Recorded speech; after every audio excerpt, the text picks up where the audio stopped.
Capítulo 1. Tive 2 pais, um rico e outro pobre. Um era muito instruído e inteligente, tinha o PhD e fizera um curso universitário de graduação com duração de 4 anos em menos de 2. Foi então para a Universidade de Stanford, para a Universidade de Chicago, para Northwestern University, sempre com bolsa de estudos. O outro pai nunca concluiu o 2º grau. Ambos foram homens bem-sucedidos em suas carreiras e trabalharam arduamente durante toda a vida. Ambos auferiram rendas consideráveis. Contudo, um sempre enfrentou dificuldades financeiras, o outro se tornou o homem mais rico do Havaí. Um morreu deixando milhões de dólares para sua família e para instituições de caridade e para sua igreja. O outro deixou contas a pagar. Ambos eram homens fortes, carismáticos e influentes. Ambos me ofereceram conselhos, mas não aconselharam as mesmas coisas. Ambos acreditavam firmemente na instrução, mas não sugeriram os mesmos estudos. Se eu tivesse tido um único pai, teria tido que aceitar ou rejeitar seus conselhos. Tendo 2, tive a escolha entre pontos de vista contrastantes, a visão de um homem rico e a visão de um homem pobre. Em vez de aceitar ou rejeitar simplesmente um desses pontos de vista, me descobri pensando mais, comparando-os e escolhendo por mim mesmo. O problema é que o homem rico ainda não era rico e o homem pobre ainda não era pobre. Ambos estavam no início de suas carreiras e lutavam por dinheiro e pela família. Mas tinham ideias muito diferentes sobre dinheiro. Por exemplo, um dos pais dizia: o amor ao dinheiro é a raiz de todo mal.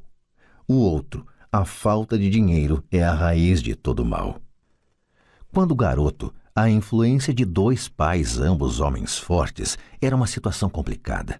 Eu queria ser um bom filho e ouvia, mas os 2 pais não falavam a mesma língua. O contraste entre suas ideias, especialmente no que se referia ao dinheiro, era tão extremo que eu ficava curioso e intrigado. Comecei a pensar profundamente sobre o que cada um deles dizia. Muito do meu tempo era gasto refletindo, fazendo-me perguntas como por que ele fala isso, a respeito das afirmações dos pais. Teria sido muito mais simples falar: sim, ele está certo, concordo com isso. Ou simplesmente rejeitar o ponto de vista dizendo: o velho não sabe do que está falando. Porém, tendo 2 pais que eu amava, fui forçado a pensar e escolher um dos caminhos por mim mesmo. Esse processo de escolher por mim mesmo se mostrou muito valioso no longo prazo. Não se tratou simplesmente da aceitação ou da rejeição de um único ponto de vista.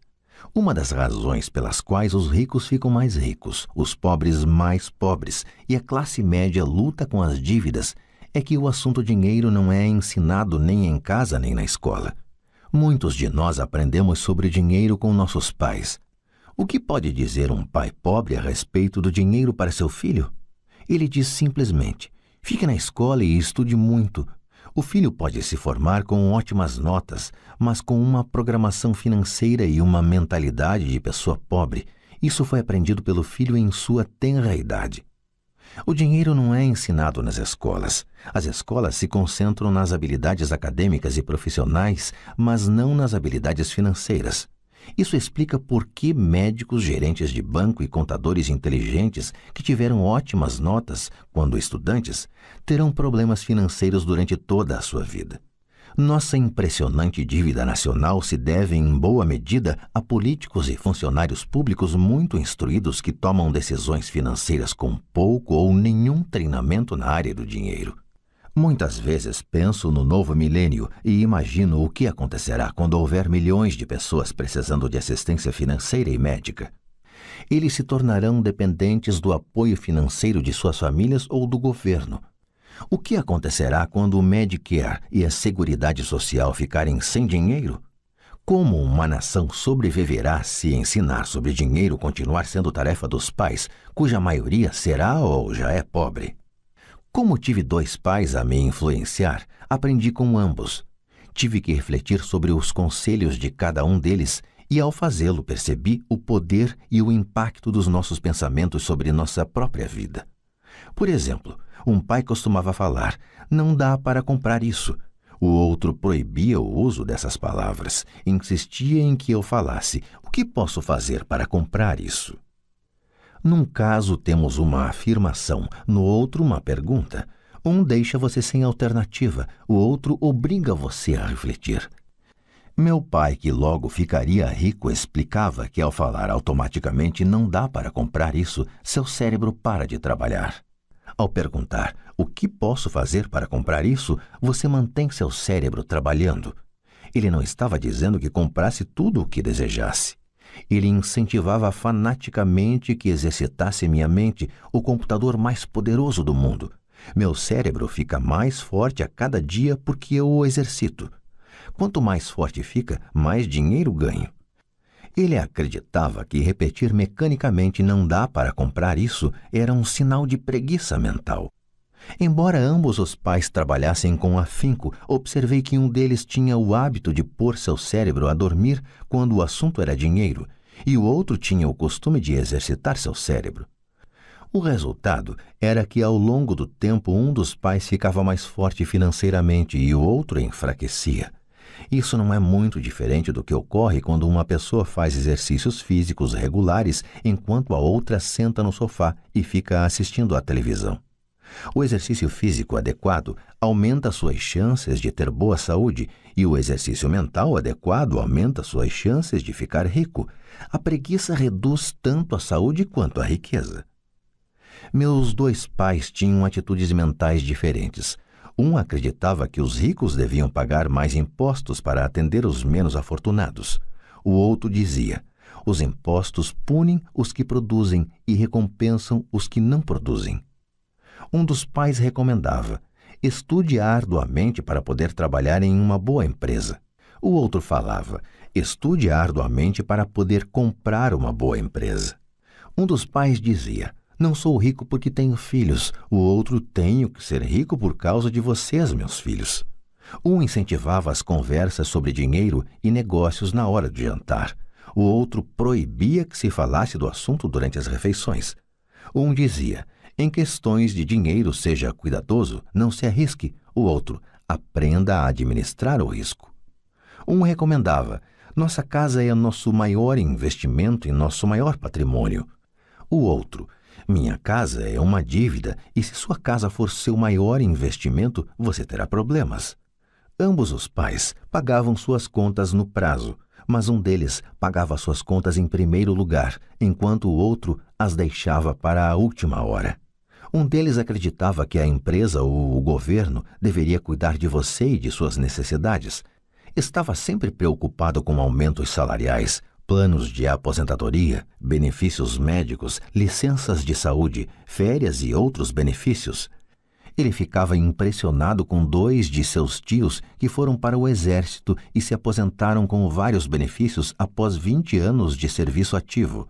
Ele adorava a ideia de assistência médica e serviços de reembolso de alimentos que os militares ofereciam a seus aposentados. Ele também se empolgava com as cátedras vitalícias do sistema universitário. A ideia de estabilidade no emprego e benefícios trabalhistas lhe parecia às vezes mais importante do que o próprio emprego. Dizia frequentemente: trabalhei muito para o governo, mereço essas mordomias. O outro pai acreditava na total autossuficiência financeira. Ele sempre se manifestava contra a mentalidade dos direitos e falava que isso estava criando pessoas fracas e financeiramente necessitadas. Ele dava muita ênfase à competência financeira. Um dos pais lutava para poupar alguns poucos dólares. O outro simplesmente criava investimentos. Um pai me ensinou a escrever um currículo impressionante para que eu pudesse encontrar um bom emprego. O outro me ensinou a fazer sólidos planos financeiros e de negócios, de modo que eu pudesse criar empregos. Ter 2 pais fortes me proporcionou o luxo de observar o impacto de diferentes formas de pensar sobre a própria vida. Observei que as pessoas moldam suas vidas por meio de seus pensamentos. Por exemplo, meu pai pobre sempre me dizia: nunca vou ficar rico, e isso acabou acontecendo. Meu pai rico, por outro lado, sempre se referia a si próprio como sendo rico. Ele dizia coisas como: sou um homem rico e pessoas ricas não fazem isto. Mesmo que estivesse totalmente quebrado após um revés financeiro, ele continuava a se considerar um homem rico. Ele se justificava dizendo: há uma diferença entre ser pobre e estar quebrado. Estar quebrado é algo temporário, ser pobre é algo eterno. Meu pai pobre dizia: não ligo para dinheiro, ou o dinheiro não é importante. Meu pai rico sempre dizia: dinheiro é poder. O poder de nossos pensamentos nunca poderá ser medido ou avaliado, mas desde jovem se tornou óbvio para mim a tomada de consciência de meus pensamentos e da forma como me expressava. Observei que meu pai pobre não era pobre por causa do dinheiro que ganhava, que era bastante, mas por causa de seus pensamentos e ações. Quando garoto, tendo 2 pais, me tornei consciente de que deveria ser cuidadoso com os pensamentos que decidisse adotar como meus. A quem ouviria? A meu pai rico ou a meu pai pobre? Embora ambos tivessem um enorme respeito pela educação e pelo aprendizado, eles discordavam quanto ao que era importante aprender. Um queria que eu estudasse arduamente, me formasse e conseguisse um bom emprego para trabalhar pelo dinheiro. Ele queria que eu estudasse para me tornar um profissional, um advogado ou um contador, ou que fosse para uma faculdade de administração para obter um MBA. O outro me incentivava a estudar para ficar rico, para entender como funciona o dinheiro e para aprender como fazê-lo trabalhar para mim. Não trabalho por dinheiro, costumava repetir uma e outra vez: o dinheiro trabalha para mim. Com 9 anos de idade, resolvi ouvir e aprender com meu pai rico tudo sobre dinheiro. Optei por não dar ouvidos a meu pai pobre, mesmo que fosse ele quem possuísse todos os títulos universitários. Uma lição de Robert Frost. Robert Frost é meu poeta favorito. Embora goste de muitas de suas poesias, a minha preferida é The Road Not Taken. Quase todos os dias recorro às suas lições. The Road Not Taken. O caminho não escolhido. Num bosque amarelo, 2 caminhos se separavam, e lamentando não poder seguir os 2, e sendo apenas um viajante, fiquei muito tempo parado, e olhei para um deles tão distante quanto pude, até onde se perdia na mata. Então segui o outro, como sendo mais merecedor, e tendo talvez melhor direito, porque coberto de mato e querendo uso, embora os que por lá passaram os tenham realmente percorrido de igual forma, e ambos ficaram essa manhã com folhas que passo nenhum pisou.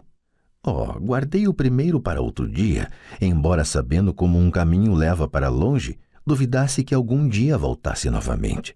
Direi isto suspirando: em algum lugar, daqui a muito e muito tempo, 2 caminhos se separaram em um bosque e eu escolhi o menos percorrido. E isso fez toda a diferença. Robert Frost, 1916. E isso fez toda a diferença. No correr dos anos, pensei muitas vezes no poema de Robert Frost. Ao escolher não dar atenção aos conselhos e atitudes quanto a dinheiro de meu pai muito instruído, tomei uma decisão dolorosa, mas foi uma decisão que determinou o resto de minha vida. Com a decisão de quanto a quem dar ouvidos, teve início minha educação sobre dinheiro. Meu pai rico me deu lições ao longo de um período de 30 anos, até que cheguei aos 39 anos de idade. Suas lições pararam quando ele percebeu que eu conhecia e entendia plenamente o que ele estava tentando martelar na minha cabeça, às vezes bastante dura. O dinheiro é uma forma de poder.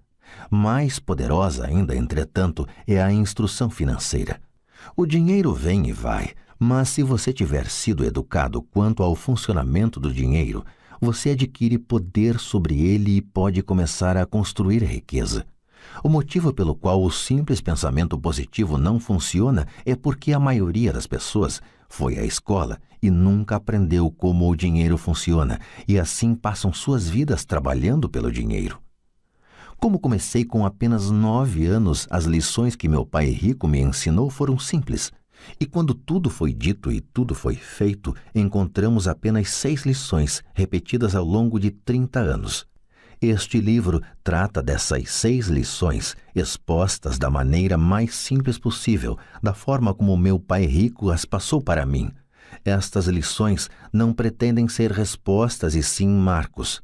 Marcos que ajudarão você e seus filhos a enriquecerem, não importa o que aconteça em um mundo de crescente mudança e incerteza.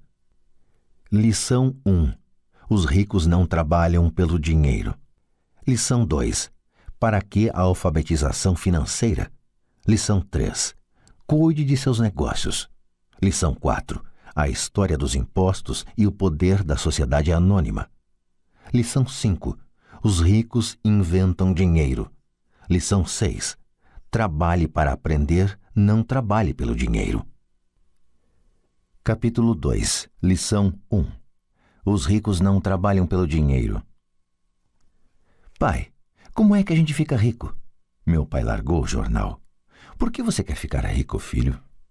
Porque a mãe do Jimmy chegou hoje num Cadillac novo e eles iam passar o fim de semana na praia. Ele chamou 3 amiguinhos, mas o Mike e eu não fomos convidados. Eles disseram que não chamavam a gente porque eram os garotos pobres. Falaram isso mesmo? Perguntou meu pai incrédulo. Falaram mesmo, respondi magoado.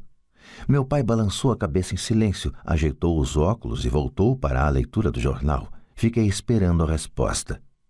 Era o ano de 1956. Eu tinha 9 anos. Por algum golpe de sorte, eu frequentava a mesma escola pública onde estudavam os filhos dos ricos. A cidade vivia especialmente em função das usinas de açúcar.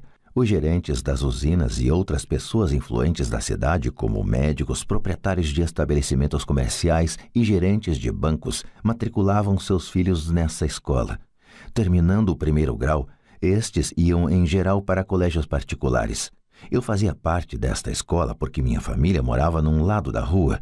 Se morasse do outro lado, eu teria ido para uma escola diferente e meus colegas seriam de famílias mais parecidas com a minha. Concluído o 1º grau, estes garotos e eu faríamos o 2º grau também em escolas públicas. Não havia colégios particulares para eles ou para mim. Meu pai finalmente largou o jornal. Senti que estava pensando. Filho, começou lentamente, se você quiser ficar rico, você tem que aprender a ganhar dinheiro. E como ganho dinheiro? Perguntei. Use sua cabeça, filho, respondeu sorrindo. O que na verdade queria dizer, isso é tudo o que vou lhe dizer, ou não sei a resposta, de modo que não me perturbe. Forma-se uma parceria. Na manhã seguinte, contei para meu melhor amigo Mike o que meu pai tinha falado. Tenho a impressão de que Mike e eu éramos os únicos garotos pobres da escola. Também Mike estava nesta escola por um golpe de sorte. Alguém tinha traçado aleatoriamente a linha divisória dos distritos escolares e nós acabamos na escola dos garotos ricos. Não éramos pobres de verdade, mas sentíamos como se fôssemos porque os demais garotos tinham luvas de beisebol novas, bicicletas novas, tudo novo. Mãe e pai nos davam o básico, comida, teto e roupa, mas isso era tudo. Meu pai costumava falar, se você quiser alguma coisa, trabalhe para obtê-la. Queríamos muitas coisas, mas não havia muito trabalho disponível para garotos de 9 anos. E então como ganhamos dinheiro? Perguntou Mike. Não sei, respondi. Mas você quer ser meu sócio? Ele concordou e naquele sábado de manhã, Mike se tornou meu primeiro sócio nos negócios. Gastamos toda a manhã imaginando formas de ganhar dinheiro. De vez em quando falávamos dos caras legais que estavam se divertindo na casa de praia de Jimmy. Sentíamos uma certa mágoa, mas era uma mágoa boa, pois nos inspirou a ficar pensando em como ganhar dinheiro. Finalmente, nessa tarde, um lampejo surgiu em nossas mentes. Era uma ideia que Mike havia tirado de um livro de ciências que lera. Empolgados, demos um aperto de mão e a sociedade agora tinha um objetivo. Durante as semanas seguintes, Mike e eu percorremos a vizinhança pedindo aos vizinhos que guardassem para nós os tubos vazios de pasta de dentes. Intrigados, muitos adultos concordavam sorrindo. Alguns perguntavam o que estávamos fazendo. Respondíamos, não dá para contar, é um segredo de negócios. Conforme as semanas passavam, mamãe ficava nervosa. Tínhamos escolhido um lugar perto da máquina de lavar roupas para estocar nossa matéria-prima. Numa caixa de papelão que contivera vidros de molho de tomate, acumulava-se nossa pilha de tubos de pasta de dentes usados. Finalmente, mamãe deu uma bronca. Não aguentava mais ver aquele monte de tubos espremidos na maior confusão. O que vocês estão fazendo, garotos? Perguntou. E não me venham novamente com a desculpa de que é um segredo de negócios. Deem um jeito nessa bagunça ou jogo tudo fora. Mike e eu argumentamos, explicamos que em breve teríamos o suficiente para começar a produção. Dissemos que estávamos esperando que alguns vizinhos acabassem de usar suas pastas para que pudéssemos recolher os tubos. Mamãe nos deu 1 semana de prazo. Antecipamos a data do início da produção. A pressão aumentava. Minha primeira sociedade já estava sendo ameaçada por uma notificação de despejo do nosso armazém, feita por minha própria mãe.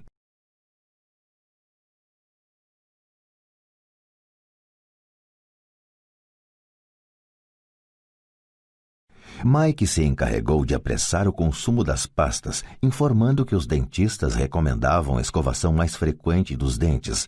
Comecei a instalar a linha de produção. Um dia meu pai chegou em casa com um amigo para mostrar como os garotos operavam a linha de produção a todo vapor perto da garagem. Por todo o lugar havia uma fina poeira branca.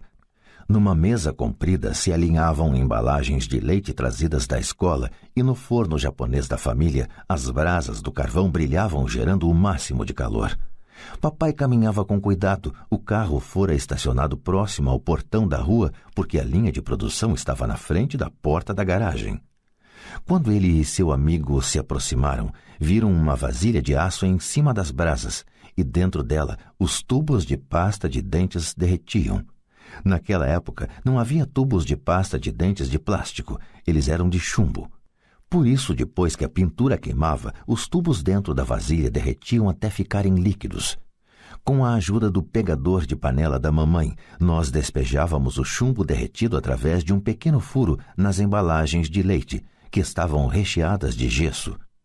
O pó branco do gesso, que ainda não fora misturado à água, estava por toda parte. Com a pressa tínhamos derrubado o saco de gesso e parecia que toda a área fora atingida por uma nevasca. As embalagens de leite vazias serviam para fazer moldes de gesso. Meu pai e seu amigo nos observavam enquanto vertíamos o chumbo derretido num pequeno buraco no topo de um cubo de gesso. Cuidado, disse meu pai. Fiz que sim com a cabeça sem olhar para cima. Quando terminei de colocar o chumbo derretido, larguei a vasilha e sorri para meu pai. O que vocês estão fazendo? Perguntou com um sorriso cauteloso. Estamos fazendo o que você me mandou fazer. Estamos nos tornando ricos, respondi. Somos sócios, disse Mike, sorrindo e balançando a cabeça. E o que há nesses moldes de gesso? Perguntou papai. Veja, falei. Esta vai ser uma boa fornada. Com um pequeno martelo, bati no selo que dividia o cubo em 2. Com cuidado, puxei a parte de cima do molde de gesso e uma moedinha de chumbo caiu. Minha nossa, falou papai. Vocês estão cunhando moedinhas de chumbo? Certo, falou Mike. Estamos fazendo o que o senhor disse. Estamos fazendo dinheiro. Em inglês, usa-se a mesma expressão para significar fazer e ganhar dinheiro, make money. O amigo de meu pai se virou e caiu na gargalhada. Meu pai sorriu e balançou a cabeça. À sua frente estavam, além do fogo e da caixa de tubos de pasta de dentes vazios, 2 garotos cobertos por uma poeira branca rindo de orelha a orelha.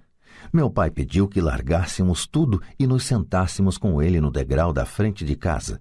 Sorrindo, nos explicou carinhosamente o que significava a palavra falsificação. Nossos sonhos estavam desfeitos. Você quer dizer que isto é ilegal? Perguntou Mike com um soluço na voz. Deixe eles, disse o amigo de meu pai. Eles podem estar desenvolvendo um talento natural. Meu pai olhou para ele furioso. Sim, é ilegal, falou o papai calmamente. Mas vocês demonstraram muita criatividade e ideias originais. Continuem, estou orgulhoso de vocês. Desapontados, Mike e eu ficamos sentados uns 20 minutos antes de começarmos a arrumar a bagunça. O negócio fora encerrado no próprio dia da inauguração. Varrendo a poeira, olhei para Mike e falei. Acho que Jimmy e os amigos dele estavam certos. Somos pobres. Quando falei isso, meu pai já estava saindo. Garotos, falou, vocês só serão pobres se desistirem. O mais importante é que fizeram alguma coisa. Muitas pessoas falam e sonham em ficar ricas. Vocês fizeram alguma coisa. Estou muito orgulhoso de vocês. Repito, continuem, não desistam. Mike e eu ficamos quietos, calados. Eram palavras simpáticas, mas nós ainda não sabíamos o que fazer. Então por que você não é rico, papai? Perguntei. Porque resolvi ser professor. Os professores não estão muito preocupados em ficar ricos. Nós gostamos de ensinar. Gostaria de poder ajudar vocês, mas na verdade não sei como ganhar dinheiro. Mike e eu voltamos à arrumação. Falou meu pai, se vocês querem aprender como enriquecer, não perguntem para mim. Falem com seu pai, Mike. Meu pai? Perguntou Mike, surpreso. Sim, seu pai, repetiu papai com um sorriso. Seu pai e eu temos conta no mesmo banco e o gerente está encantado com seu pai. Ele me disse várias vezes que seu pai é brilhante quando se trata de ganhar dinheiro. Meu pai? Repetiu Mike incrédulo. Então por que não temos uma casa bonita, um carrão como os garotos ricos da escola? Um carrão e uma casa bonita não querem necessariamente dizer que você é rico ou que tem muito dinheiro, respondeu papai. O pai de Jimmy trabalha na usina. Ele não é muito diferente de mim. Ele trabalha para uma empresa e eu trabalho para o governo. A empresa compra o carro para ele. Se a usina tiver problemas financeiros, o pai de Jimmy pode acabar sem nada. Seu pai é diferente, Mike. Ele parece estar construindo um império e desconfio que em alguns anos ele será um homem muito rico. Ao ouvir isso, Mike e eu nos empolgamos novamente. Mais dispostos, limpamos a confusão provocada por nosso defunto negócio. Enquanto limpávamos, fazíamos planos sobre quando e onde falar com o pai de Mike. O problema é que o pai de Mike trabalhava muito e às vezes chegava muito tarde em casa. Ele era dono de armazéns, de uma empresa de construção, de uma cadeia de lojas e de 3 restaurantes. Eram os restaurantes que o faziam voltar para casa tarde. Acabada a limpeza, Mike se despediu. Ele iria falar com seu pai à noite e perguntar se este queria nos ensinar a ficar ricos. Mike prometeu me ligar assim que tivesse uma resposta, mesmo que fosse tarde. Às 20h30 tocou o telefone. Ok, falei. Sábado que vem, e desliguei. O pai de Mike concordara em conversar conosco. Às 7h30 de sábado, peguei o ônibus para o lado pobre da cidade. Começam as lições. Vou pagar a vocês 10 centavos por hora. Mesmo pelos padrões de remuneração vigentes em 1956, era pouco. Michael e eu encontramos seu pai às 8 daquela manhã. Ele estava ocupado e trabalhando há mais de 1 hora. Seu supervisor de construções já estava saindo na caminhonete quando entrei naquele lar simples, pequeno, arrumado. Mike me esperava na porta. Papai está no telefone e ele falou para esperar na varanda dos fundos, disse Mike ao abrir a porta. O antigo assoalho de madeira chiou quando passei pela soleira da velha casa. Do lado de fora havia um capacho simples escondendo os muitos anos de uso e os incontáveis passos que suportara. Apesar de limpo, precisava ser substituído. Quando entrei na sala estreita, senti claustrofobia. O cômodo estava mobiliado com móveis que hoje seriam objeto de colecionadores. 2 mulheres estavam sentadas no sofá, eram um pouco mais velhas do que a minha mãe. Em frente às mulheres estava um homem em trajes de trabalhador. Ele vestia calça e camisa caques, bem passados mas não engomados, e calçava botas de trabalho bem engraxadas. Deveria ser uns 10 anos mais velho que papai. Diria que tinha uns 45 anos. Eles sorriram quando Mike e eu passamos em direção à cozinha, de onde se saía para um pátio nos fundos. Timidamente devolvi o sorriso. Quem são eles? Perguntei. Eles trabalham para papai. O mais velho dirige seus armazéns e as mulheres são gerentes dos restaurantes. E você já viu o supervisor das construções, que está trabalhando em um projeto rodoviário a uns 80 quilômetros daqui. O outro supervisor que cuida da construção das casas saiu antes de você chegar. Isso acontece o tempo todo? Perguntei. Nem sempre, mas muitas vezes, disse Mike sorrindo enquanto puxava uma cadeira para sentar perto de mim. Perguntei ao papai se ele vai nos ensinar a ganhar dinheiro, disse Mike. E o que ele respondeu? Perguntei com cautelosa curiosidade. Bom, primeiro me encarou com uma expressão engraçada e então falou que iria nos fazer uma oferta. Respondi balançando a cadeira para trás em direção à parede. A cadeira em que sentava se sustentava nos pés de trás. Mike fazia o mesmo. Você sabe o que ele vai nos oferecer? Perguntei. Não, mas a gente já vai descobrir. De repente, o pai de Mike passou pela porta de tela e pisou no alpendre. Mike e eu pulamos, ficando em pé não por respeito, mas pelo susto que levamos. Prontos, garotos? Perguntou o pai de Mike, puxando uma cadeira para sentar perto de nós. Fizemos que sim com a cabeça e aproximamos as cadeiras. Ele era um homem grande com cerca de 1,80 m e 100 quilos. Meu pai era mais alto, pesava mais ou menos o mesmo e era 5 anos mais velho que o pai de Mike. Eles eram de certo modo parecidos, embora de origens étnicas diferentes.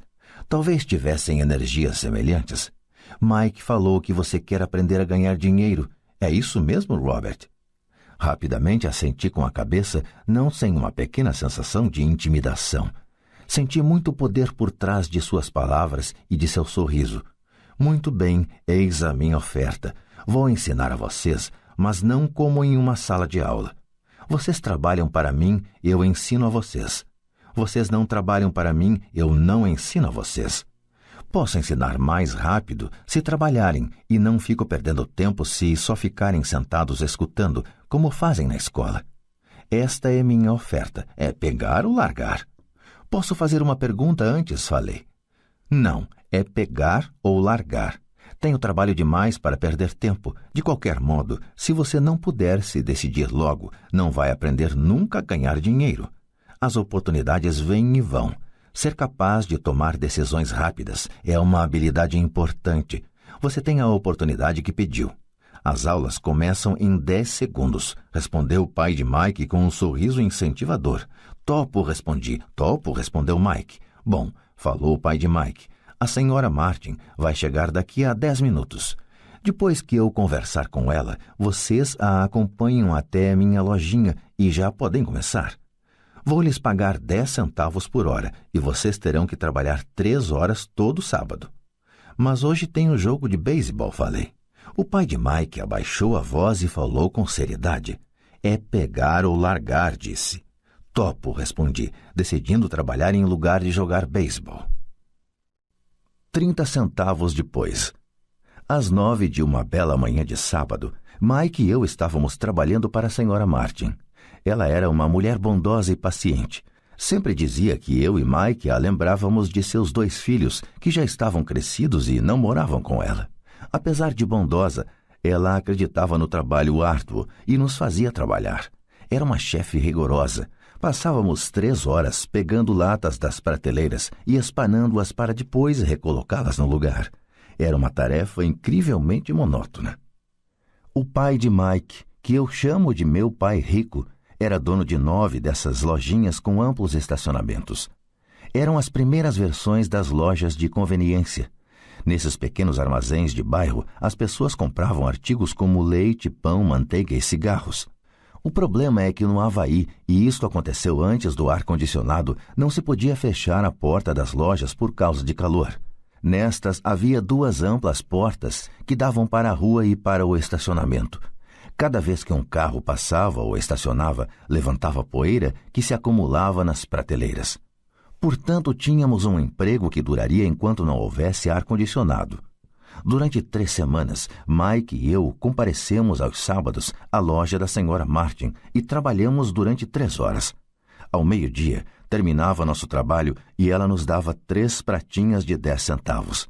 Mas nem aos 9 anos, em meados da década de 1950, 30 centavos eram algo muito empolgante. Na época, um gibi custava 10 centavos, de modo que, em geral, eu gastava meu dinheiro com revistas em quadrinhos e voltava para casa. Na quarta-feira da 4ª semana, eu já estava a fim de largar. Tinha concordado em trabalhar só porque eu queria aprender a ganhar dinheiro com o pai do Mike, mas agora era um escravo por 10 centavos a hora. E ainda por cima, não tinha voltado a ver o pai do Mike desde aquele sábado. Desisto, falei para Mike na hora do almoço. O almoço da escola era horrível. A escola era monótona e agora já nem podia esperar pelos sábados. Mas o que estava me perturbando eram os 30 centavos. Desta vez Mike sorriu. De que é que você está rindo? Perguntei zangado e frustrado. Papai falou que isso ia acontecer. Ele disse para você procurá-lo quando estivesse a fim de largar. O quê? Disse indignado. Ele está esperando que eu fique saturado? Por aí, falou Mike. O papai é meio diferente. Ele ensina de modo diferente do seu pai. Seu pai e sua mãe falam muito. Meu pai é tranquilo e caladão. Espere até sábado. Vou falar para ele que você está a fim de largar. Você está dizendo que eu fui enrolado? Não, não é isso, mas pode ser. Papai vai explicar no sábado. Fazendo fila no sábado. Estava pronto e preparado para enfrentá-lo. Até meu pai de verdade estava furioso com ele. Meu verdadeiro pai, aquele que chamo de pai pobre, pensou que meu pai rico estava infringindo a legislação sobre trabalho de menores e deveria ser investigado. Meu instruído pai pobre me falou que eu deveria exigir o que merecia, pelo menos 25 centavos por hora. Falou ainda que se não conseguisse o aumento deveria me demitir imediatamente. De qualquer maneira, você não precisa dessa droga de emprego, falou meu pai pobre indignado. Às 8 da manhã de sábado, eu estava entrando pela velha porta da casa de Mike. Sente e espere na fila, falou o pai de Mike quando entrei. Ele então se virou e foi para o pequeno escritório que ficava junto de um quarto de dormir. Olhei em volta e não vi Mike em lugar algum. Achando tudo meio esquisito, sentei perto daquelas duas mulheres, as mesmas que lá estavam 3 semanas antes. Elas sorriram e me deram um lugar no sofá. Passaram-se 45 minutos e eu estava possesso. As duas mulheres já tinham falado com ele e saído há meia hora. Um senhor mais velho ficou lá 20 minutos e foi embora. A casa estava vazia e eu sentado na sala antiquada, escura numa bela manhã do Havaí, esperando para falar com um avarento explorador de menores. Podia ouvi-lo se movimentando no escritório, falando ao telefone e me ignorando. Queria sair dali, mas por alguma razão fiquei. Finalmente, 15 minutos depois, exatamente às 9, o pai rico apareceu sem dizer palavra e me fez sinal com a mão para entrar no modesto escritório.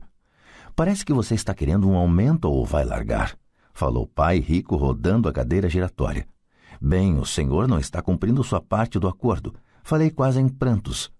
Para um garoto de 9 anos era de fato apavorante confrontar um adulto. O senhor falou que se eu trabalhasse para o senhor ia me ensinar.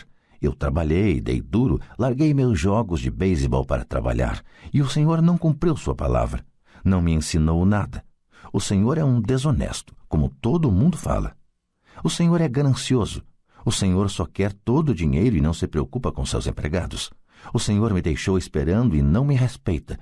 Eu sou apenas um garoto e mereço ser tratado melhor. De sua cadeira giratória, as mãos no queixo, o pai rico me fitava. Parecia que estava me estudando. Nada mal, falou. Em menos de 1 mês você já se parece com a maioria dos meus empregados. O quê? Exclamei. Como não entendia o que ele estava falando, continuei reclamando. Pensei que o senhor ia cumprir sua parte do acordo e me ensinar. Em lugar disso, o senhor quer me torturar? Isso é cruel, muito cruel. Estou lhe ensinando, falou calmamente o pai rico. O que o senhor me ensinou? Nada, repliquei furioso. Nem falou comigo depois que eu aceitei trabalhar por uma merreca, 10 centavos por hora. Eu devia denunciar o senhor ao governo. Existem leis sobre o trabalho infantil, o senhor sabe disso. Meu pai trabalha para o governo. Uau, disse pai rico. Agora você parece com a maioria das pessoas que trabalharam para mim, pessoas que eu mandei embora ou que se demitiram. O que o senhor tem a me dizer? Questionei, sentindo-me muito corajoso para um moleque. O senhor mentiu para mim. Trabalhei e o senhor não manteve sua palavra. Não me ensinou nada. E como você sabe que não lhe ensinei nada? Perguntou calmamente pai rico. Bom, o senhor nunca falou comigo. Trabalhei 3 semanas e o senhor não me ensinou nada, disse com cara de zangado. Ensinar quer dizer falar ou dar uma aula? Perguntou o pai rico. Sim, lógico, respondi. É assim que a escola ensina, ele disse sorrindo. Mas não é assim que a vida ensina você, e eu diria que a vida é o melhor dos mestres. Na maioria das vezes a vida não fala com você. É mais como se ela lhe desse um empurrão. Cada empurrão é a vida dizendo, acorde, quero que aprenda alguma coisa. Do que este cara está falando? Pensei com meus botões. A vida me empurrando era a vida falando comigo? Agora tinha certeza que deveria largar o emprego. Eu estava falando com alguém que não regulava bem. Se você aprender as lições da vida, você vai se dar bem. Senão, a vida vai continuar dando trancos em você. Alguns apenas deixam a vida continuar batendo neles. Outros ficam zangados e batem de volta. Mas eles batem no patrão ou no emprego, no marido ou na mulher. Eles não sabem que é a vida que está batendo. Eu não tinha a menor ideia do que ele estava falando. A vida bate em todos nós. Alguns desistem, outros lutam. Alguns aprendem a lição e seguem em frente. Eles recebem satisfeitos os trancos da vida. Para estes, isto quer dizer que precisam e querem aprender alguma coisa. Eles aprendem e prosseguem em frente.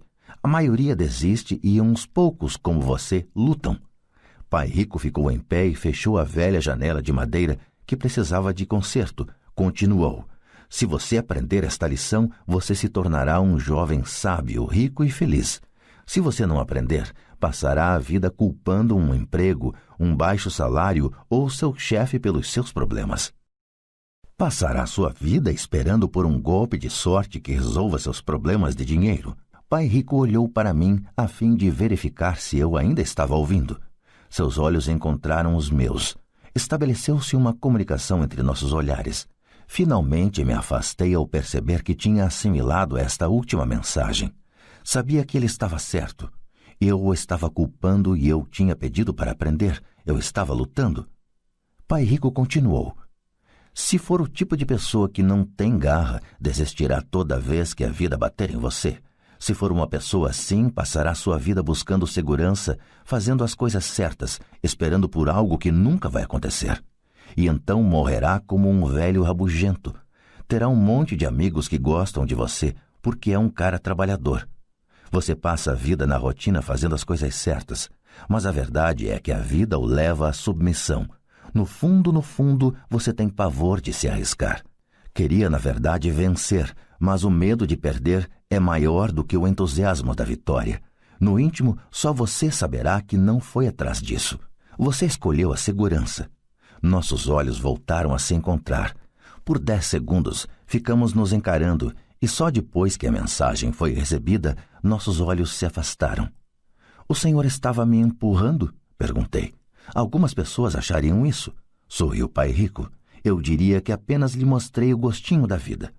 Que gostinho da vida? Respondi ainda zangado, mas agora curioso. Pronto até para aprender.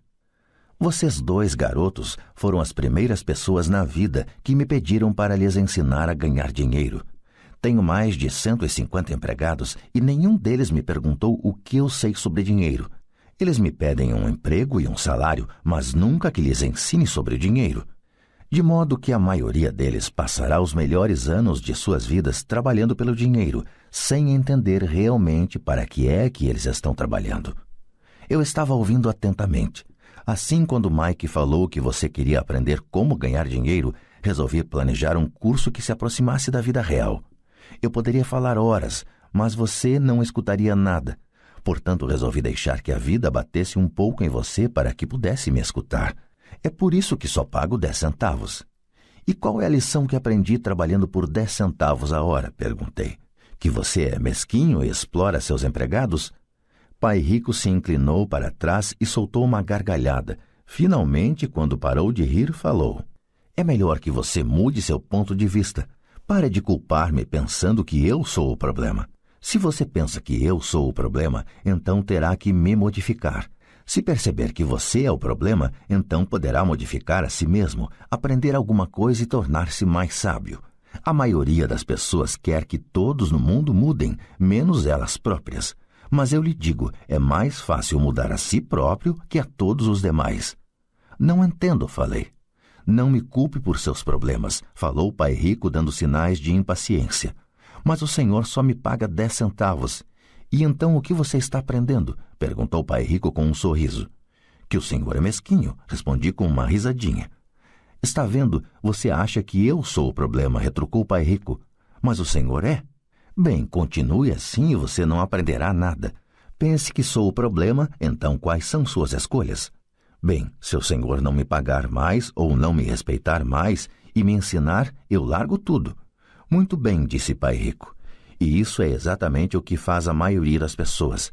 Elas se demitem e começam a procurar outro emprego, uma oportunidade melhor e um salário mais alto, pensando que um novo emprego ou um salário mais alto resolverão o problema. Não é o que acontece na maioria dos casos. Então, o que resolve o problema? Perguntei. Pegar esses miseráveis 10 centavos por hora e sorrir? Pai Rico sorriu. Isso é o que fazem as outras pessoas.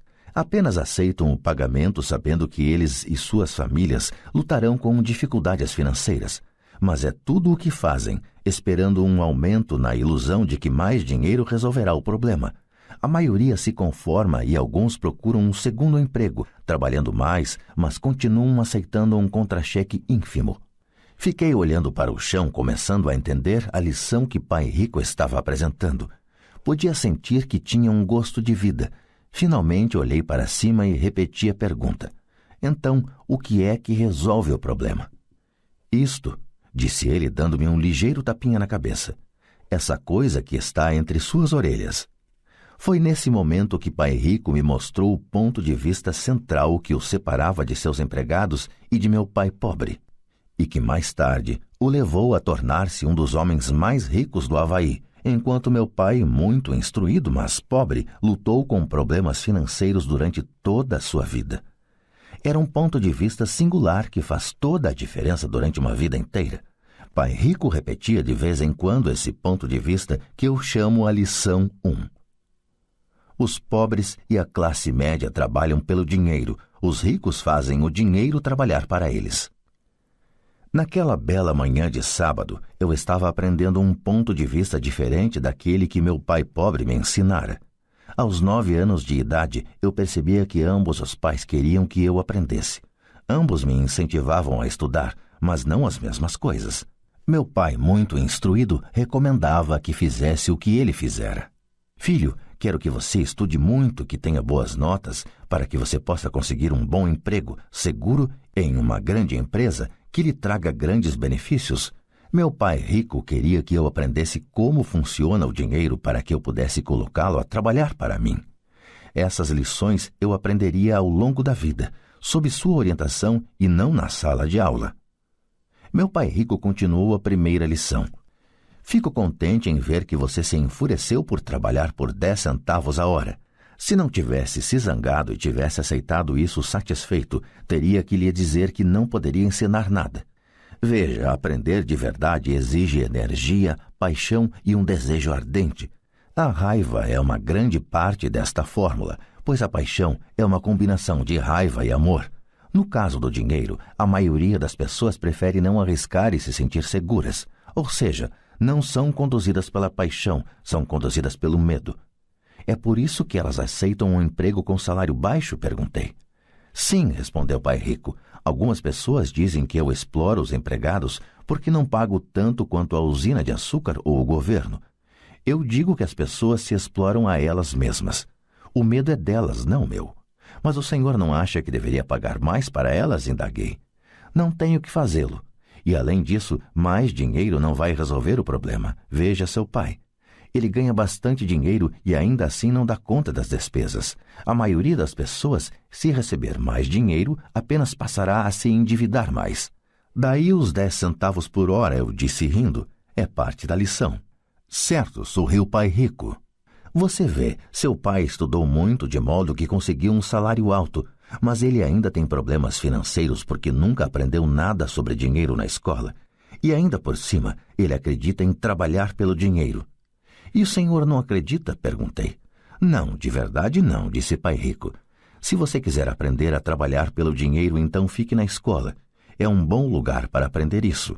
Mas se você quer aprender como fazer o dinheiro trabalhar para você, então vou lhe ensinar como fazer. Mas só se você quiser aprender. E todo mundo não quer aprender isso? Indaguei. Não, respondeu Pai Rico, simplesmente porque é mais fácil aprender a trabalhar pelo dinheiro, em especial se o medo é a principal emoção quando se trata de discutir dinheiro. Não estou entendendo, retruquei, franzindo as sobrancelhas. Não se preocupe com isso por enquanto. Saiba apenas que é o medo que faz a maioria das pessoas trabalhar num emprego. O medo de não pagar as contas, o medo de ser mandado embora, o medo de não ter dinheiro suficiente, o medo de começar de novo. Esse é o preço de aprender uma profissão ou habilidade e então trabalhar pelo dinheiro. A maioria das pessoas se torna escrava do dinheiro e fica zangada com o patrão. Aprender a pôr o dinheiro a trabalhar para a gente é um tipo de estudo totalmente diferente? Perguntei. Sem dúvida, respondeu o pai rico. Ficamos sentados em silêncio contemplando a bela manhã. Meus amigos deviam estar começando seu jogo de beisebol infantil. E por alguma razão, agora eu estava feliz de ter decidido trabalhar por 10 centavos a hora. Sentia que estava a ponto de aprender alguma coisa que meus colegas não aprenderiam na escola. Pronto para aprender? Perguntou o pai rico. Sem dúvida, respondi com um risinho. Estou cumprindo minha promessa. Estive ensinando a você de longe, falou o pai rico. Aos 9 anos de idade, você teve um gostinho do que é trabalhar pelo dinheiro. Multiplique seu mês passado por 15 anos e você terá uma ideia do que muitas pessoas passam a vida fazendo. Não entendo, falei. Como você se sentiu esperando na fila para falar comigo? Uma vez para ser contratado e outra para pedir um aumento. Péssimo, disse. Quando se opta por trabalhar pelo dinheiro, essa é a vida que levam muitas pessoas, disse pai rico. E como se sentiu quando a senhora Martin pôs na sua mão 30 centavos por 3 horas de trabalho? Achei que não era suficiente, parecia que não valia nada. Fiquei desapontado, respondi. É assim que a maioria dos empregados se sente quando recebe seus contra-cheques, especialmente com todos os descontos de impostos e outros itens. Pelo menos você recebeu 100%. O senhor está dizendo que a maioria dos empregados não recebe tudo? Perguntei espantado. Claro que não, disse pai rico. O governo sempre tira sua parte antes. E como é que ele faz? Perguntei. Impostos, disse pai rico. Você paga impostos quando ganha.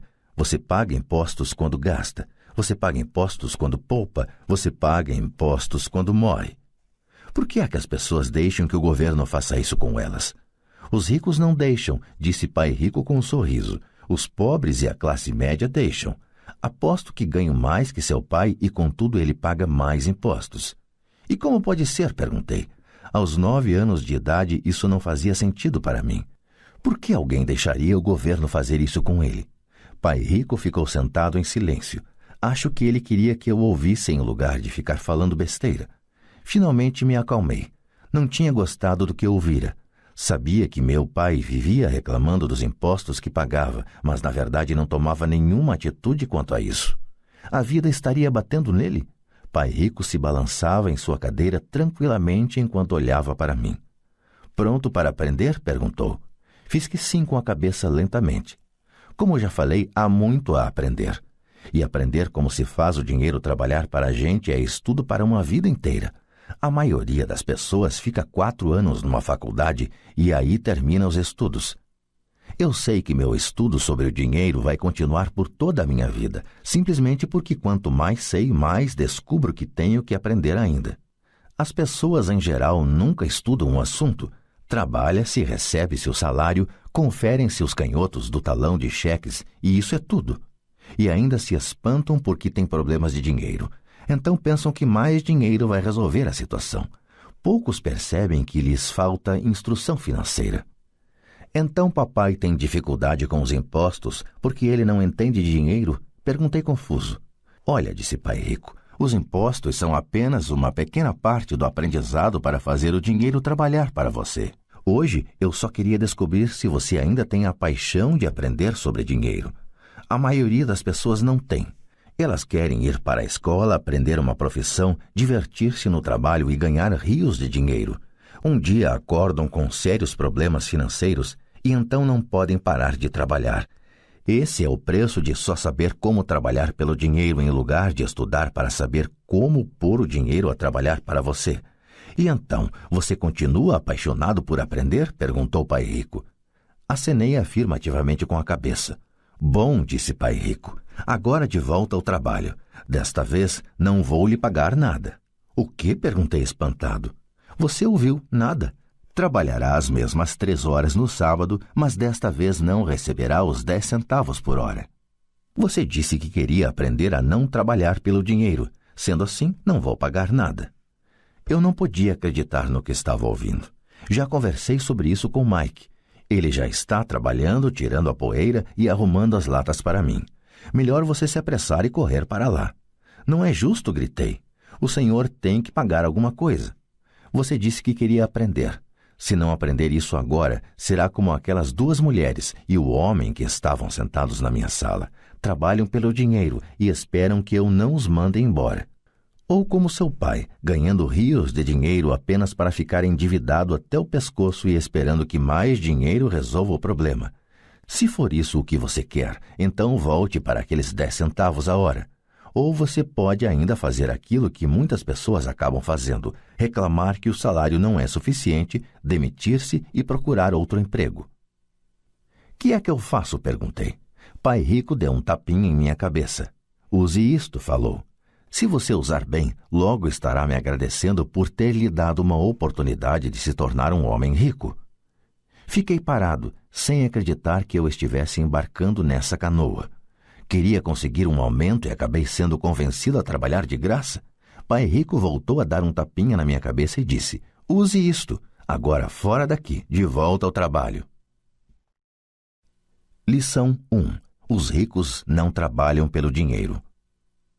Não contei para meu pai pobre que não estava mais sendo pago.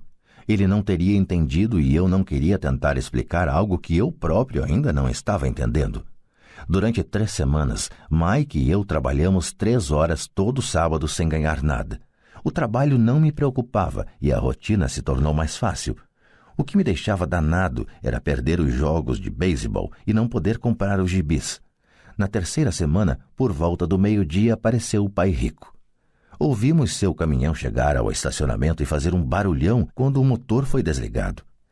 Ele entrou na loja e cumprimentou a senhora Martin com um abraço. Depois de verificar como a loja estava indo, ele abriu o freezer dos sorvetes, pegou 2 picolés, pagou e chamou a mim e a Mike. Vamos dar uma voltinha, moçada.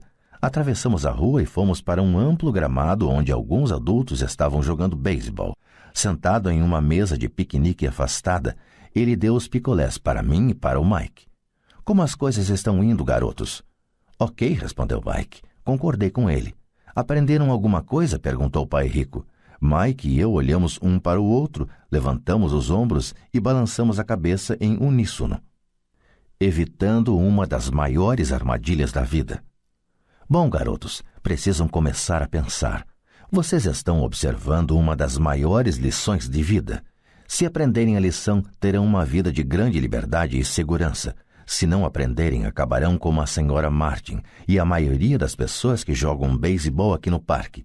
Elas trabalham muito por um salário baixo, agarrando-se à ilusão da segurança no emprego, esperando pelas 3 semanas de férias anuais e pela reduzida aposentadoria depois de 45 anos de trabalho. Se isso os empolga, vou dar-lhes um aumento para 25 centavos a hora. Mas estas pessoas são boas e trabalhadoras. Por que o senhor está debochando delas? Indaguei. Pai Rico abriu um sorriso. A senhora Martin é como uma mãe para mim. Nunca seria tão cruel.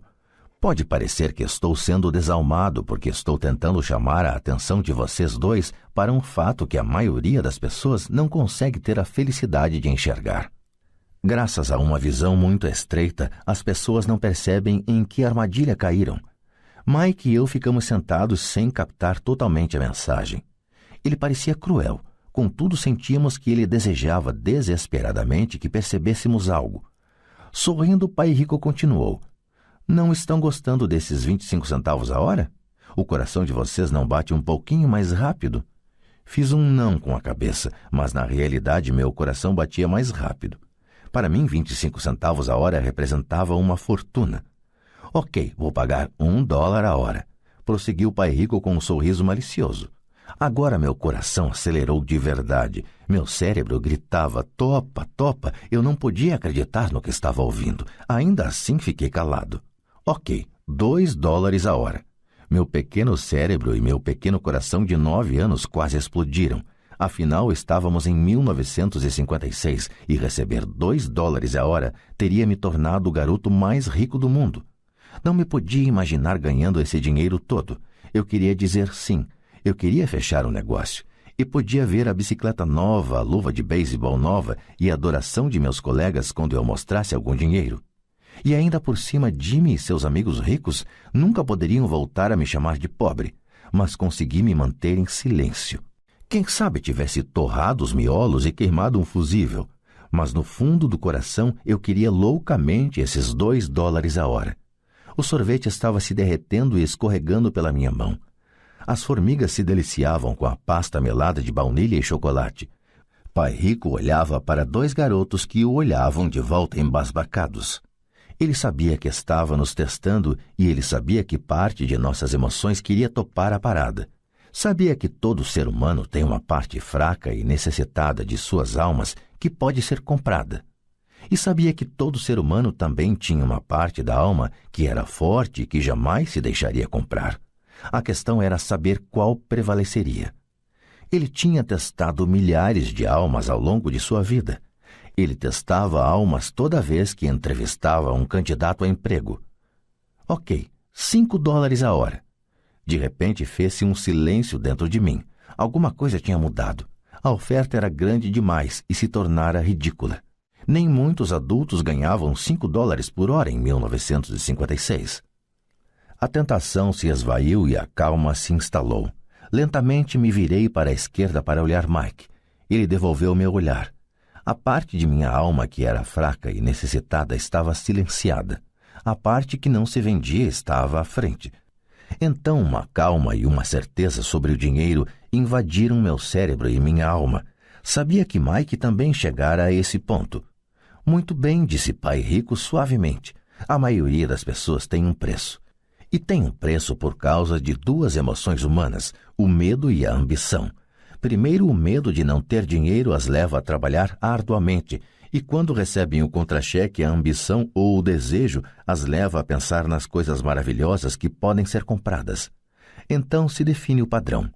Que padrão? Perguntei. Acordar, ir para o trabalho, pagar contas, acordar, ir para o trabalho, pagar contas. Suas vidas, então, são conduzidas sempre por 2 emoções, medo e ambição. Ofereça-lhes mais dinheiro e elas continuarão o ciclo, aumentando também as despesas. É isso que chamo de corrida dos ratos. E há outro jeito? Perguntou Mike.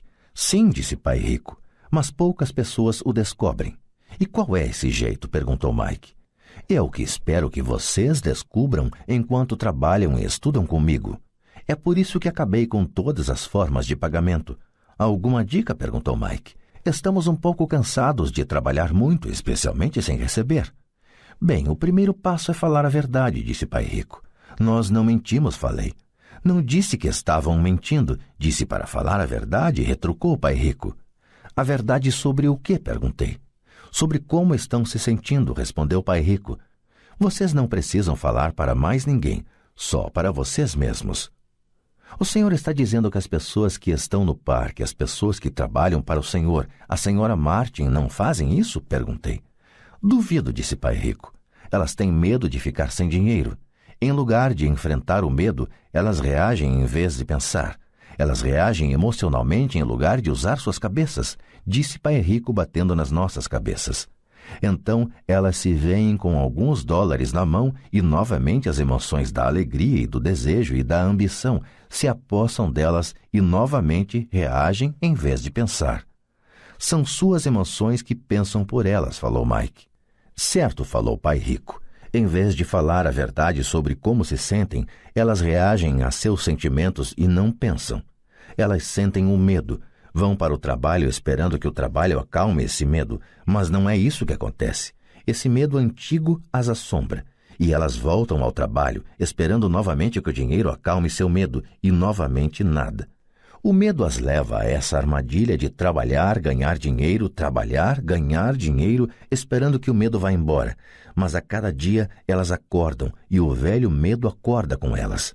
Para milhões de pessoas, esse velho medo as mantém acordadas de noite, perturbando-as com ansiedade e preocupação, de modo que se levantam e vão para o trabalho esperando que o contra-cheque mate esse medo que lhes rói a alma. O dinheiro conduz suas vidas e elas se recusam a aceitar essa verdade. O dinheiro controla suas emoções e, consequentemente, suas almas. Pai Rico ficou sentado, quieto, deixando que assimilássemos suas palavras. Mike e eu havíamos escutado o que ele disse, mas, na verdade, não entendemos o que ele falou. Eu só sabia que muitas vezes ficava pensando em por que os adultos corriam para o trabalho. Não parecia ser algo muito divertido e eles não aparentavam estar muito felizes, mas alguma coisa os impelia a correr para o trabalho. Percebendo que tínhamos absorvido o que era possível de suas palavras, Pai Rico falou: "E quero que vocês, garotos, evitem essa armadilha.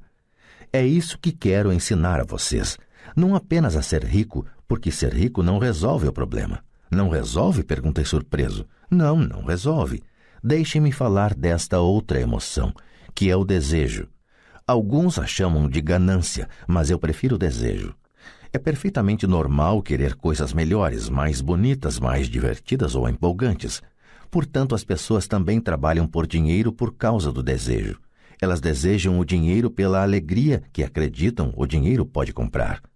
Mas a alegria que o dinheiro traz muitas vezes tem curta duração e é preciso mais dinheiro para adquirir mais alegria, mais satisfação, mais conforto, mais segurança. Assim continua-se trabalhando pensando que o dinheiro um dia acalmará suas almas perturbadas pelo medo e pelo desejo. Mas o dinheiro não pode fazer isso. "Mesmo para as pessoas ricas?" perguntou Mike. "Incluindo os ricos", respondeu Pai Rico. "De fato, a razão pela qual muitas pessoas são ricas não é o desejo, mas o medo. Elas pensam que o dinheiro pode acabar com seu medo de ficar sem dinheiro, de serem pobres, de modo que acumulam fortunas para descobrir que o medo fica pior. Agora elas receiam perdê-lo. Tenho amigos que continuam trabalhando mesmo quando já têm muito. Sei de pessoas que têm milhões e estão mais apavoradas do que quando eram pobres. Estão aterrorizadas com a possibilidade de perder todo o seu dinheiro. Os medos que as levaram a se tornarem ricas ficam maiores. Essa parte fraca e necessitada de suas almas, na verdade, grita ainda mais forte. Não querem perder suas mansões, seus carros, a vida de luxo que o dinheiro pode comprar. Preocupam-se com o que seus amigos dirão se perderem todo o seu dinheiro. Muitos estão emocionalmente desesperados e neuróticos, embora pareçam ricos e tenham grandes fortunas." "Então a pessoa pobre é mais feliz?" perguntei. Não acho", replicou Pai Rico. "Evitar o dinheiro é tão neurótico quanto ser apegado ao dinheiro." Como se isso tivesse sido uma deixa, o mendigo da cidade passou perto de nossa mesa, parou junto ao cesto de lixo e começou a vasculhar. Nós três observamos com grande interesse. Talvez antes o tivéssemos ignorado. Pai Rico tirou da carteira uma nota de $1 e fez um gesto para o velho. Este, ao ver o dinheiro, se aproximou imediatamente, pegou a nota, agradeceu profusamente e saiu encantado com sua boa sorte. "Ele não é muito diferente da maioria dos meus empregados", disse Pai Rico. "Já encontrei tanta gente que fala: não estou interessado no dinheiro. Contudo, eles trabalham 8 horas por dia nos seus empregos. Isso é uma negação da verdade. Se não estão interessados no dinheiro, então por que é que trabalham?" Esse tipo de pensamento é possivelmente mais neurótico do que o de uma pessoa que junta dinheiro. Enquanto eu estava ali sentado, ouvindo meu pai rico, minha mente recordava as inúmeras vezes em que meu próprio pai dizia: "Não estou interessado no dinheiro." Ele falava isso frequentemente. Também se justificava dizendo sempre: "Trabalho porque gosto do que faço." "Então o que temos que fazer?" perguntei. "Não trabalhar pelo dinheiro até perder todos os resquícios de medo e ganância?" "Não, isso seria uma perda de tempo", falou o Pai Rico. "As emoções são o que nos torna humanos. Elas nos tornam reais. A palavra emoção representa energia em movimento. Seja sincero ao respeito de suas emoções e use sua mente e suas emoções a seu favor, não contra você." "Nossa!" exclamou Mike. "Não se preocupe com o que acabei de falar. Daqui a alguns anos você entenderá melhor. Observe suas emoções, não reaja a elas. A maioria das pessoas não percebe que está pensando com suas emoções. Suas emoções são suas emoções, mas você precisa aprender a pensar por si próprio." "O senhor poderia dar um exemplo?" pedi. "Lógico", retrucou Pai Rico. "Quando uma pessoa fala preciso procurar um emprego, o mais provável é que esteja pensando com uma emoção. O medo de não ter dinheiro é que gera esse pensamento. Mas as pessoas precisam de dinheiro se têm contas a pagar", falei. "Sem dúvida", disse Pai Rico sorrindo. "Tudo o que estou dizendo é que, na maioria das vezes, são as emoções que comandam o pensamento. Não estou entendendo, disse Mike. Por exemplo, continuou o pai rico, se existe o medo de não ter dinheiro suficiente em vez de sair correndo para procurar um emprego a fim de ganhar algum, as pessoas poderiam se perguntar, um emprego seria no longo prazo a melhor solução para este medo? Na minha opinião, a resposta é não, especialmente se levarmos em conta a duração da vida da pessoa. Um emprego é, na verdade, uma solução de curto prazo para um problema de longo prazo. Mas meu pai sempre fala, vá para a escola, tire notas boas para que possa conseguir um emprego bom e seguro, disse eu, um pouco confuso. Sim, entendo o que ele diz, afirmou o pai rico sorrindo. A maioria das pessoas aconselha isso e costuma considerar uma boa ideia. Mas, em geral, é o medo que leva as pessoas a dar esse conselho. O senhor quer dizer que meu pai fala isso porque tem medo? Sim, respondeu o pai rico. Seu pai está apavorado com a possibilidade de você não ser capaz de ganhar dinheiro e enquadrar-se na sociedade. Não me entenda mal. Ele o ama e quer o melhor para seu filho. E eu acho que seu receio se justifica. Instrução e emprego são coisas importantes, mas elas não resolvem a questão do medo. Veja, é esse mesmo medo que o faz levantar todas as manhãs para ganhar alguns dólares e o que o leva a preocupar-se tanto com que você vá para a escola. E o senhor aconselha o quê? Perguntei. Quero ensinar a vocês o domínio sobre o poder do dinheiro, a não ter medo dele. E isso não é ensinado na escola. Se não aprenderem isso, se tornarão escravos do dinheiro. Começava finalmente a fazer sentido. Ele queria abrir nossos horizontes, mostrar-nos o que a senhora Martin não via, o que seus empregados não viam, ou, por falar nisso, o que meu pai não via. Naquele dia minha visão se ampliou e comecei a vislumbrar a armadilha que aguardava tanta gente. Vejam, em última análise, somos todos empregados. Só que trabalhamos em níveis diferentes, disse pai rico. Eu só quero que vocês tenham a chance de escapar da armadilha, a armadilha criada por essas duas emoções, o medo e o desejo. Usem-nas a seu favor, não contra. Isso é o que quero ensinar a vocês. Não estou interessado em ensinar apenas a ganhar rios de dinheiro. Isso não vai cuidar do medo e do desejo. Se primeiramente vocês não cuidarem do medo e do desejo e ficarem ricos, vocês serão apenas escravos bem pagos. E como escapar da armadilha? Perguntei. A causa principal da pobreza ou das dificuldades financeiras está no medo e na ignorância, não na economia, ou no governo, ou nos ricos. É o medo que instalamos em nós mesmos e a ignorância que mantém as pessoas presas na armadilha. Então vocês, garotos, vão para a escola e se formem. Eu lhes ensinarei como não cair na armadilha. As peças do quebra-cabeça começavam a se encaixar. Meu pai instruído tinha ótima formação e uma ótima carreira, mas a escola nunca lhe tinha dito como lidar com o dinheiro ou com seus medos. Tornava-se claro que eu poderia aprender coisas diferentes e importantes com dois pais. O senhor está falando do medo de não ter dinheiro. Como o desejo por dinheiro afeta nosso pensamento? Perguntou Mike. Como você se sentiu quando eu tentei com um aumento no pagamento? Você notou que seu desejo crescia? Balançamos a cabeça afirmativamente. Ao não ceder às suas emoções, vocês foram capazes de adiar suas reações e pensar. Isso é o mais importante. Sempre sentiremos emoções de medo e ambição. Daqui para frente, o mais importante será que vocês usem essas emoções a seu favor e a longo prazo e não apenas deixem que elas os conduzam e controlem seus pensamentos. A maioria das pessoas usa o medo e a ambição contra si mesmas. Isso é o começo da ignorância.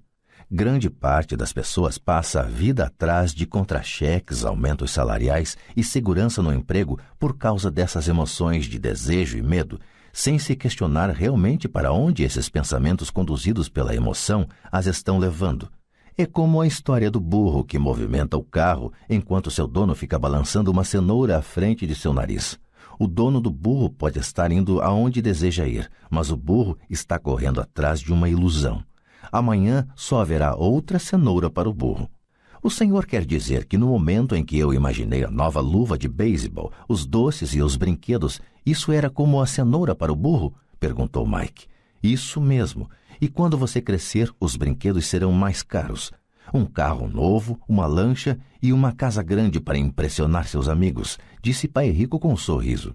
O medo empurra para fora da porta e o desejo o atrai, fazendo com que vocês vão de encontro ao rochedo. Esta é a armadilha. E qual é a resposta? Perguntou Mike. O que aumenta o medo e o desejo é a ignorância. É por isso que as pessoas ricas com muito dinheiro muitas vezes têm mais medo à medida que ficam mais ricas. O dinheiro é a cenoura, a ilusão. Se o burro pudesse entender todo o contexto, ele poderia pensar 2 vezes antes de sair correndo atrás da cenoura. Pai Rico passou a explicar que a vida humana é uma luta entre a ignorância e o esclarecimento. Explicou que ao deixarmos de buscar informação e conhecimento sobre nós mesmos, instala-se a ignorância. A luta é uma decisão feita momento a momento, de aprender a abrir ou fechar a própria mente. Veja, a escola é muito, muito importante. Vocês vão à escola para aprender uma habilidade ou uma profissão e poder se tornar um membro útil da sociedade. Cada cultura necessita de professores, médicos, artistas, cozinheiros, homens de negócios, policiais, bombeiros, soldados.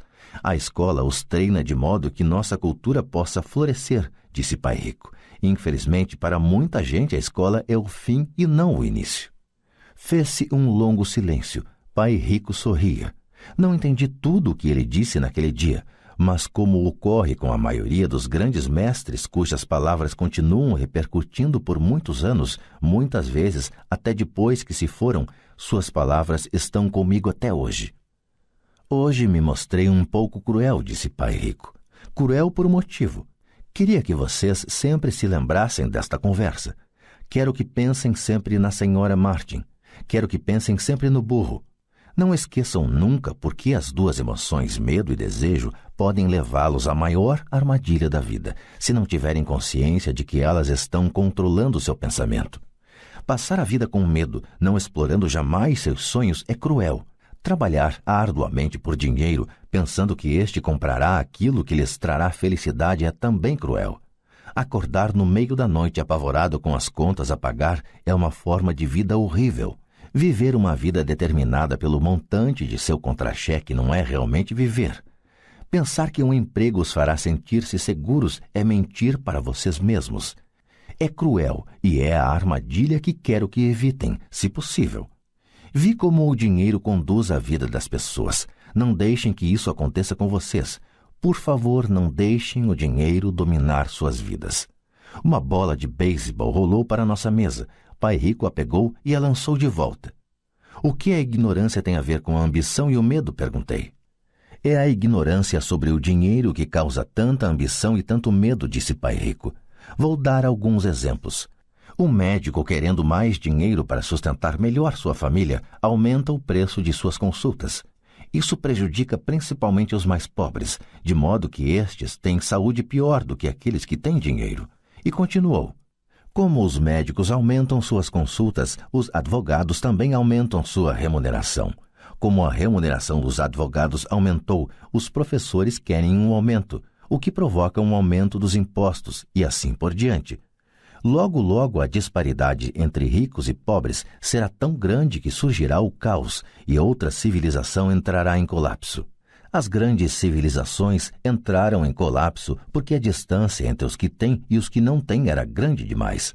Os Estados Unidos estão seguindo o mesmo caminho, provando mais uma vez que a história se repete, porque não aprendemos com ela. Só decoramos mecanicamente datas e nomes e não a lição. E os preços não aumentam? Perguntei. Não numa sociedade instruída, com um bom governo. Os preços, na verdade, deveriam cair. Naturalmente, isso às vezes só é verdadeiro na teoria. Os preços sobem devido ao medo e à ambição gerados pela ignorância. Se as escolas ensinassem as pessoas sobre o dinheiro, haveria mais dinheiro e preços mais baixos, mas as escolas estão preocupadas em ensinar as pessoas a trabalhar pelo dinheiro e não a controlar o poder do dinheiro. Mas não existem faculdades de administração? Perguntou Mike. O senhor não está incentivando que eu vá fazer meu mestrado em uma faculdade de administração? Sim, falou Pai Rico. Mas na maioria das vezes as faculdades de administração treinam empregados que são profissionais sofisticados. Que os céus não permitam que um contador domine uma empresa. Tudo o que eles fazem é olhar para os números, demitir gente e aniquilar o negócio. Sei disso porque contrato contadores. Tudo o que eles pensam é cortar custos e aumentar preços, o que causa mais problemas. A contabilidade é importante. Gostaria que mais gente a conhecesse, mas ao mesmo tempo ela não mostra tudo, acrescentou o pai rico furioso.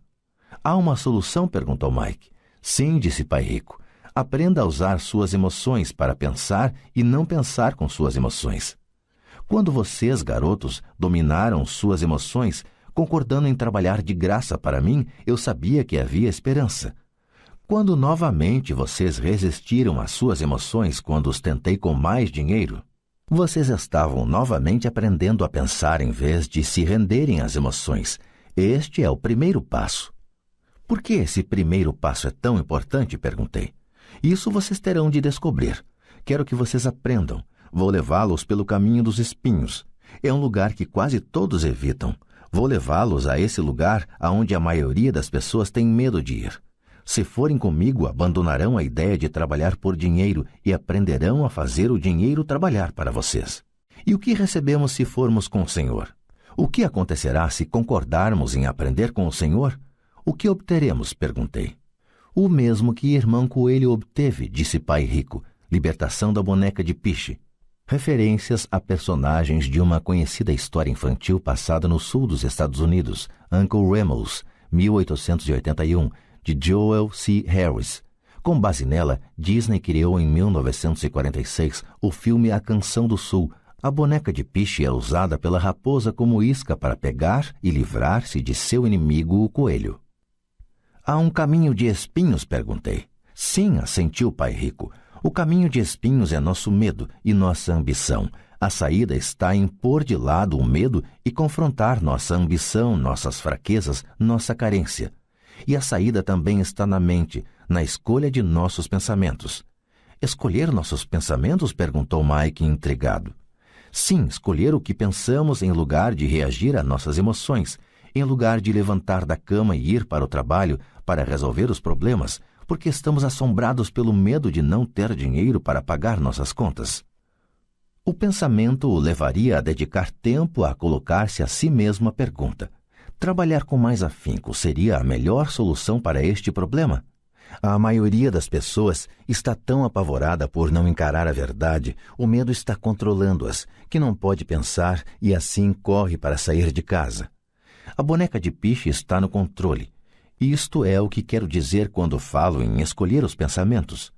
E como fazemos isso? Perguntou Mike. Isso é o que vou ensinar a vocês.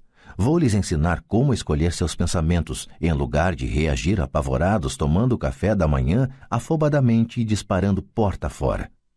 Lembrem-se do que disse antes, um emprego é apenas uma solução de curto prazo para um problema de longo prazo. A maioria das pessoas só tem um problema em mente e é de curto prazo. São as contas do fim do mês, a boneca de piche. O dinheiro passa a conduzir suas vidas, ou melhor dizendo, o medo e a ignorância em relação ao dinheiro. Da mesma forma que faziam seus pais, elas acordam toda manhã e vão trabalhar por dinheiro. Não tem tempo de se perguntar se há outra maneira. Suas emoções estão no controle do seu pensamento, não a razão. O senhor pode distinguir o pensar com as emoções do pensar com a cabeça? Perguntou Mike. Sim, eu ouço isso o tempo todo, respondeu o pai rico. Ouço coisas como bem, todo mundo tem que trabalhar, ou os ricos são desonestos, ou vou procurar outro emprego, mereço esse aumento, eles não vão me passar para trás. Ou gosto deste emprego porque ele é seguro. Em lugar de perguntas como o que é que eu estou perdendo aqui, o que interromperia o pensamento emocional e daria tempo de pensar com clareza. Devo admitir que estava recebendo uma grande lição. Saber quando alguém estava falando a partir de suas emoções ou de um pensamento claro. Era uma lição que me prestou bons serviços a vida toda, especialmente quando era eu que estava falando a partir de uma reação e não de um pensamento claro. Enquanto caminhávamos de volta à loja, pai rico explicou que os ricos realmente faziam dinheiro. Eles não trabalhavam por ele. Ele continuou explicando que quando Mike e eu estávamos cunhando pratinhas de 5 centavos com o chumbo, pensando que estávamos fazendo dinheiro, nós estávamos pensando quase como os ricos. O problema é que nós estávamos praticando um ato ilegal. Era legal quando o governo e os bancos faziam isso, mas não quando nós o fazíamos. Ele explicou que havia formas legais de fazer dinheiro e formas ilegais. Pai Rico continuou explicando que os ricos sabiam que o dinheiro era uma ilusão, como a cenoura para o burro. É em virtude do medo e da ambição que milhões de pessoas aceitam a ilusão de que o dinheiro é real. O dinheiro é uma ficção. Somente a ilusão de confiança e a ignorância das massas permitem que o castelo de cartas fique em pé. De fato, disse ele, de várias maneiras a cenoura do burro é mais valiosa do que o dinheiro. Ele falou do padrão ouro que vigorava nos Estados Unidos e que, na verdade, cada nota de dólar era um certificado de prata. O que o preocupava é que algum dia o país pudesse abandonar o padrão ouro e os dólares deixassem de ser certificado de prata. O que aconteceria, garotos, seria uma grande confusão. Os pobres, a classe média e os ignorantes teriam suas vidas arruinadas simplesmente porque continuariam acreditando que o dinheiro é real e que a empresa para a qual trabalham ou o governo cuidaria deles. Naquele dia não entendemos do que ele estava falando, mas com o correr dos anos isso passou a fazer cada vez mais sentido. Vendo o que os outros não veem. Ao entrar em sua caminhonete, no estacionamento da pequena loja de conveniência, ele disse: "Continuem trabalhando, garotos, mas quanto mais cedo vocês se esquecerem de que precisam de um contra-cheque, mais fácil se tornará sua vida adulta. Continuem usando seu cérebro, trabalhem de graça e logo sua mente lhes mostrará formas de ganhar muito mais dinheiro do que eu poderia lhes pagar. Vocês verão o que outras pessoas nunca percebem. Oportunidades que estão à frente de seu nariz.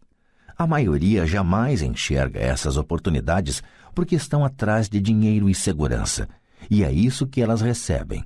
No momento em que vislumbrarem uma oportunidade, vocês a reconhecerão pelo resto de suas vidas. Quando conseguirem isso, vou lhes ensinar outra coisa. Aprendam essa lição e evitarão uma das maiores armadilhas da vida. Vocês não tocarão nunca, jamais, nessa boneca de piche. A boneca de piche da história é totalmente pegajosa, daí a dificuldade de se livrar dela e dos problemas que ela provoca. Mike e eu pegamos nossas coisas na loja e nos despedimos da Sra. Martin. Voltamos ao parque, ao mesmo banco da área de piquenique, e passamos várias horas pensando e conversando. Passamos a semana seguinte na escola, pensando e conversando. Durante outras 2 semanas, pensamos, conversamos e trabalhamos de graça. No fim do segundo sábado, estava eu outra vez me despedindo da Sra. Martin e atirando um olhar sonhador para a estante das revistas em quadrinhos. O duro de não ganhar nem mesmo 30 centavos aos sábados era que eu não tinha dinheiro para comprar gibis. De repente, enquanto a Sra. Martin se despedia de Mike e de mim, vi que ela estava fazendo algo que eu nunca a vira fazer antes. Ou melhor, vira, mas nunca prestara atenção. A Sra. Martin estava arrancando a metade superior da capa do gibi. Ela guardava essa metade e jogava numa caixa de papelão o resto da revistinha. Quando perguntei o que estava fazendo com as revistinhas, ela falou: "Estou jogando fora. Devolvo a parte de cima da capa para o distribuidor das revistas, que me dá um crédito quando traz os novos gibis. Ele vai chegar daqui a 1 hora." Mike e eu esperamos 1 hora. Quando ele chegou, perguntei se podíamos ficar com os gibis velhos. Ele respondeu: "Vocês podem ficar se vocês trabalharem nesta loja e não os revenderem." Nossa parceria ressuscitou. A mãe de Mike tinha um quarto vazio no porão da casa. Nós o limpamos e começamos a empilhar ali centenas de gibis. Em pouco tempo, nossa biblioteca de gibis estava aberta ao público. Contratamos a irmã caçula de Mike, que adorava estudar, para ser bibliotecária. Ela cobrava de cada criança um ingresso de 10 centavos e a biblioteca permanecia aberta depois das aulas, das 14h30 às 16h30, todos os dias. Os frequentadores, as crianças da vizinhança, podiam ler quantos gibis conseguissem nessas 2 horas. Era uma pechincha, pois cada gibi custava 10 centavos e podiam-se ler 5 ou 6 nessas 2 horas. A irmã de Mike controlava a saída da garotada para assegurar-se de que ninguém estivesse levando uma revista emprestada. Ela também controlava os livros, registrava quantas crianças compareciam diariamente, quem eram elas e os comentários que faziam. Recebia $1 por semana e deixávamos que lesse de graça quantos gibis desejasse, o que ela fazia raramente porque estava sempre estudando. Mike e eu mantivemos o acordo de trabalhar todo sábado na loja e arrecadávamos os gibis descartados. Mantivemos nosso acordo com o distribuidor, pois não revendíamos nenhum gibi. Quando eles ficavam muito rasgados, os queimávamos. Tentamos abrir uma filial, mas nunca encontramos alguém tão dedicado e confiável quanto a irmã do Mike para cuidar dela. Nessa idade precoce, descobrimos como era difícil conseguir bons funcionários. 3 meses depois da inauguração da biblioteca, houve uma briga na sala. Alguns garotos de outro bairro a invadiram e começaram a confusão. O pai de Mike sugeriu que fechássemos o negócio. Nossa biblioteca deixou de existir e paramos de trabalhar aos sábados na loja de conveniência. De qualquer forma, Pai Rico estava entusiasmado e queria nos ensinar mais. Ele estava feliz porque tivemos muito êxito na primeira lição. Aprendemos a fazer o dinheiro trabalhar para nós. Como não tínhamos recebido pagamento pelo trabalho na loja, forçamos nossa imaginação identificando uma oportunidade de ganhar dinheiro. Ao começar nosso próprio negócio, a biblioteca de gibis, estávamos controlando nossas próprias finanças e não dependendo de um empregador. A melhor parte é que nosso negócio rendia dinheiro para nós, mesmo que nós não estivéssemos fisicamente presentes. Nosso dinheiro trabalhava para nós. Em lugar de nos pagar em dinheiro, Pai Rico tinha nos dado muito mais.